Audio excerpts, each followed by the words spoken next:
बहुत स्वागत है आपका। आज आपने पत्रकार परिषद का आयोजन किया है, किन मुद्दों को लेकर किया है, क्या कुछ कहना चाहेंगे? सर, सबसे पहले अपने नाम से शुरू करें। नमस्कार, मैं अनुराग जैन, एक समाज सेवक। अनुराग जी, आपने पत्रकार परिषद का आयोजन किया है, तमाम मुद्दे को लेकर आप मीडिया के सामने आए हैं, चाहे उसमें आतंकवाद को लिया जाए, चाहे बिहार चुनाव को लिया जाए, ऐसे तमाम मुद्दे जिसे आप मीडिया के सामने रख रहे हैं। तो सबसे आपसे पहला सवाल है कि मोदी सरकार जिस तरह जब से आई है, तो क्या आपको लगता है कि आतंकवाद पर थोड़ी बहुत रोक लगी है? आपकी क्या है इस पर?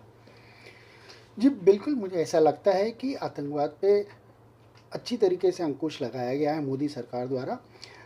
जो कदम उठाने चाहिए थे, जो ज़रूरी थे, वो सारे कदम उठाए गए हैं। मोदी सरकार ने कई महत्वपूर्ण फैसले भी लिए हैं, जिस तरीके से जैसे हमने जब एयर स्ट्राइक और सर्जिकल स्ट्राइक करके जब हमले किए, हमने सारी दुनिया को ये बता दिया है कि हम अब आतंकवाद के खिलाफ चुप नहीं बैठेंगे। ऑपरेशन सिंदूर के द्वारा हमने आतंकी हमले करके हमने जब वहाँ पे जाके आतंकी अड्डों को ज़मीन दोष किया, तो हमने दुनिया को ये बता दिया है कि अब हम आतंकवाद का जवाब मुंह तोड़ करके देंगे। इसी तरीके से मोदी सरकार ने आतंकी फंडिंग पे लगाम लगा दी गई है। कश्मीर से 370 की धारा निकाल के जो पड़ोसी मुल्कों से आतंकवाद को जो सहारा मिल रहा था या उनको हेल्प मिल रही थी, उसके ऊपर अंकुश लगा दिया गया है। तो मुझे ये बिल्कुल लगता है कि मोदी जी के होते हुए ये मुमकिन है, और आतंकवाद के ऊपर अंकुश लगाने के ऊपर मोदी सरकार बहुत ही सफल रही है। लेकिन विपक्ष हमेशा लगातार सरकार को टारगेट करती है, ऑपरेशन सिंदूर को भी गलत बताती है, पहलगाम आतंकवादियों को नाकाम बताई कि आतंकवादियों को पकड़ने में सरकार नाकाम रही है। उस पर आपकी क्या राय है? विपक्ष का तो काम है विपक्ष में रहना और सवाल करना। सवालों का मुंह तोड़ जवाब देना हमारी सरकार को आता है, और सवालों के ऊपर उनको जो भी कार्रवाई की है, जो हमने कदम उठाए हैं, हमने उनके प्रूफ भी दिए हुए हैं। तो ऐसा नहीं है कि सिर्फ आप विपक्ष में बैठे हो तो सवाल करो। सवाल की गंभीरता समझिए। आज आप सवाल उठा के आज आप हमारी सेना का मनोबल कम कर रहे हैं। आप ये बता रहे हैं कि हमारी सेना ने कुछ नहीं किया, तो ये गलत है।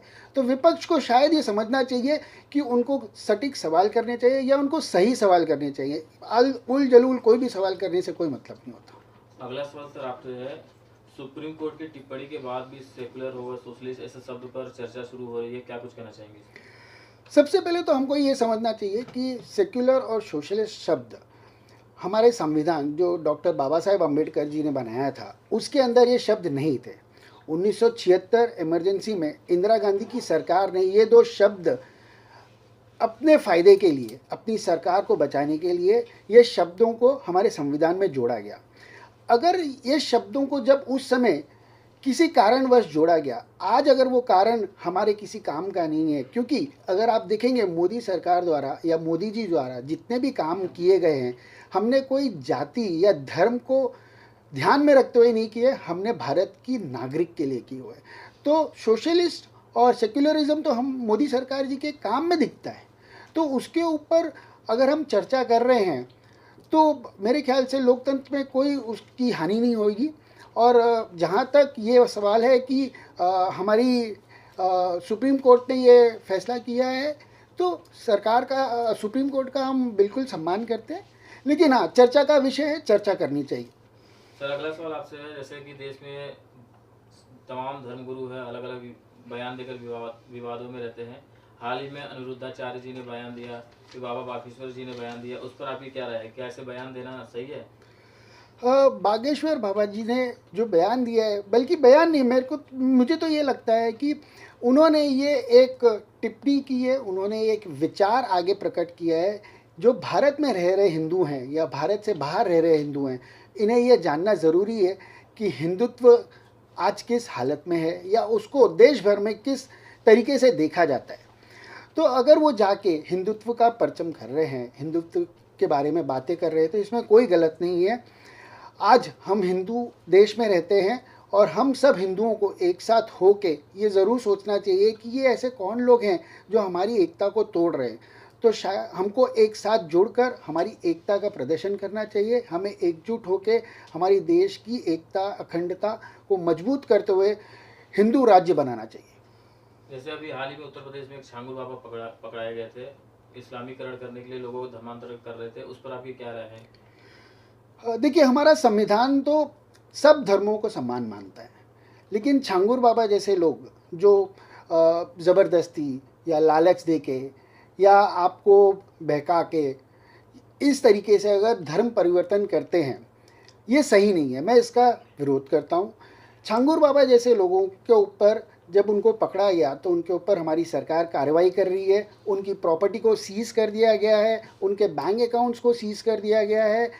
और मुझे लगता है कि हमारी सरकार सक्षम है कि छांगुर बाबा जो एक बहुत ही छोटे से प्यादे हो सकते हैं इस पूरे रैकेट के अंदर, इनको पकड़ने के बाद जो इनके मेन सरगना हैं उन तक पहुंचेंगे और पहुंच के ये जो धर्म परिवर्तन अवैध रूप से किया जा रहा है इसके ऊपर लगाम लगाई जाएगी, जिससे हमारे फ्यूचर में, हमारे आने वाले कल में हमारी बहन, हमारी बेटियां सुरक्षित रहेंगी। उनके साथ इस तरह के धर्म परिवर्तन करके उनकी ज़िंदगी के साथ नहीं खेला जाएगा। पैसे की वजह से धर्म परिवर्तन कराया जा रहा है, उस पर आपके क्या कहना चाहेंगे? पैसे लोगों को लालच दिया जा रहा है इस तरह का, पैसे दे के दिया जा रहा है। देखिए, भारत इतना बड़ा देश है, हमारी 140 करोड़ की आबादी है, बहुत सारे लोग हैं जो गरीबी रेखा के नीचे हैं, तो इनके लिए पैसे की ज़रूरत होती है। उस समय ये नहीं समझते कि ये पैसा वो जब ले रहे हैं और अपना धर्म परिवर्तन करवा रहे हैं, उसके बाद इनके साथ क्या होगा।